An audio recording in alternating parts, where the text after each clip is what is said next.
La province du Kasaï a accueilli ce mardi 28 octobre 2025 la deuxième réunion du comité provincial de pilotage des programmes d'investissement pour la forêt et la restauration des savanes et puis forêts. Les travaux se sont déroulés à l'hôtel La Rose dans la commune de Kanzala sous la présidence du gouverneur de province Crispin Mukendi Boukassa. Cette rencontre a réuni une délégation d'experts de la coordination nationale de l'unité de coordination du programme ICPIF venue de Kinshasa, la délégation de l'ICPIF antenne du Kasaï, les ministres provinciaux, les administrateurs des territoires ainsi que plusieurs acteurs environnementaux locaux. Objectif, examiner et valider les plans de travail et budget annuel PTBA 2026 du programme dans la province du Kasaï, évaluer l'état d'exécution des activités sur le terrain, notamment les plantations, et faire le point sur les processus de recrutement des agences locales d'exécution ALE, des maîtres d'ouvrage délégués MODE, des assistants techniques AT et sur la situation des acquisitions. Dans son mot d'ouverture, le gouverneur Crispin Mukendi Boukassa a salué la tenue de cette deuxième réunion qu'il a qualifiée de moment clé dans le suivi et l'évaluation du programme au niveau provincial. Le chef de l'exécutif provincial a réaffirmé l'engagement de son gouvernement à accompagner activement la réussite du programme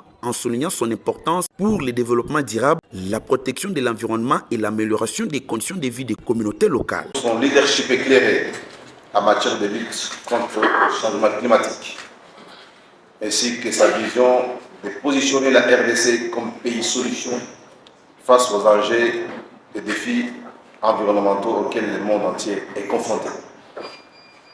Mes remerciements vont également aux membres du gouvernement central, en général et plus particulièrement au ministère de l'Environnement, Développement durable et nouvelle économie du climat, à travers l'unité de coordination du programme d'investissement pour la forêt, ICPIF, ainsi qu'aux partenaires techniques et financiers de la RDC, je cite la Banque mondiale, pour son appui dans la mise en œuvre des programmes d'investissement forestier et de la restauration de savanes et forêts, dont l'objectif primordial est d'améliorer la gestion des paysages forestiers et de renforcer les moyens de subsistance des communautés dans des zones sélectionnées du projet.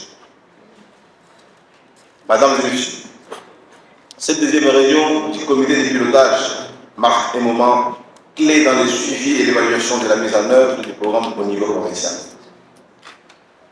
La première réunion tenue en juin 2025 avait permis de valider les priorités du plan de travail et le budget annuel pour l'année 2025, PTBA 2025. Identifier les actions urgentes à entreprendre et de baliser la voie pour une mise en œuvre efficace et efficiente.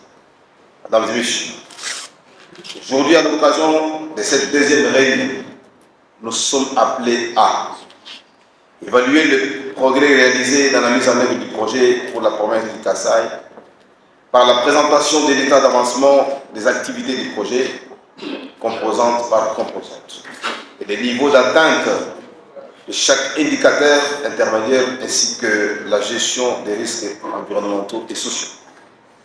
Présenter l'état du processus de recrutement, le plan de travail et le budget annuel de l'année 2026, ou PTBA 2026. Madame et messieurs, je vous invite à des échanges francs, participatifs et orientés vers les résultats. Ensemble, assurons-nous que les retombées du programme profitent effectivement à nos communautés de base, en particulier les groupes les plus vulnérables.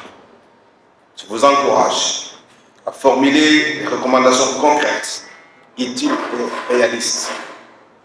Vos contributions de ces jours sont essentiellement pour assurer que les programmes atteignent ces objectifs en matière de développement durable, l'amélioration des conditions de vie des communautés et des gestions responsables de nos ressources forestières.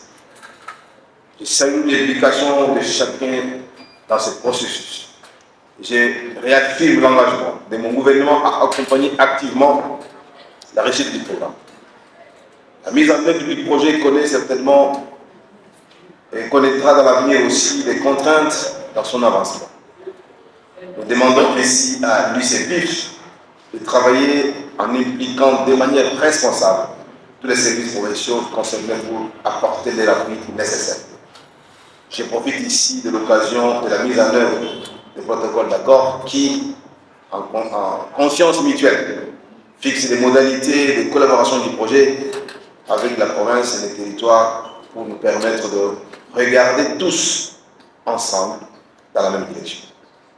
Dans ce sens, ma porte reste grandement ouverte pour des suggestions idoines en vue de la bonne matérialisation de ce projet. Succès, je déclare ouverte la deuxième réunion du comité provincial de pilotage du Forest, exercice 2025 de la province du Kasaï. Que vive la République du Congo, que vive la province du Kasaï, que vive le PIFORES. Je vous remercie.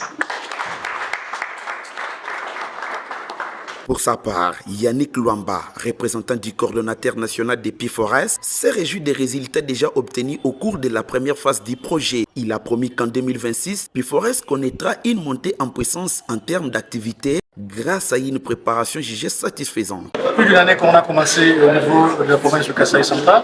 Comme vous le savez, chaque projet a ses étapes. La première année était une étape vraiment consacrée à la préparation, notamment les questions de passation de marché. Et aujourd'hui, nous avons atterri avec cette première étape. Nous sommes venus, dans le cadre de cette réunion, présenter ce qui a été fait, notamment en termes d'acquisition. Donc, il y a eu beaucoup d'acquisitions qui ont été faites. Préparer la mise en œuvre efficace des activités sur le projet. Vous remarquerez qu'en 2026, le projet connaîtra une montée en puissance en termes d'activité, étant donné que nous avions pris le temps de préparer cette mise en œuvre. Et les agences locales d'exécution qui viennent d'être recrutées vont se déployer d'ici la fin de l'année et pour un meilleur rendement sur le terrain. Comme vous savez, notre objectif de développement, c'est contribuer à l'amélioration des paysages forestiers. Vous savez bien que moi que la province du Kasaï, à l'instar des autres provinces, a connu des effets négatifs liés au changement climatique. Il faut mettre en œuvre des actions qui visent à restaurer ou bien à atténuer ces effets-là. Mais au-delà de l'atténuation de ces effets néfastes, nous allons contribuer au travers de nos activités à l'amélioration des conditions des moyens de subsistance de ces communautés-là et lutter contre la pauvreté à la fin. Financé à hauteur de 300 millions de dollars américains par la Banque mondiale, PIFORES est une initiative du gouvernement congolais visant la gestion durable des paysages forestiers et l'amélioration des conditions de vie des communautés locales. Sa mise en œuvre s'étend sur 7 ans et couvre les provinces de Kinshasa, Congo central, Kwilu, Kasaï, Kasaï central, Kasaï oriental et Lomami.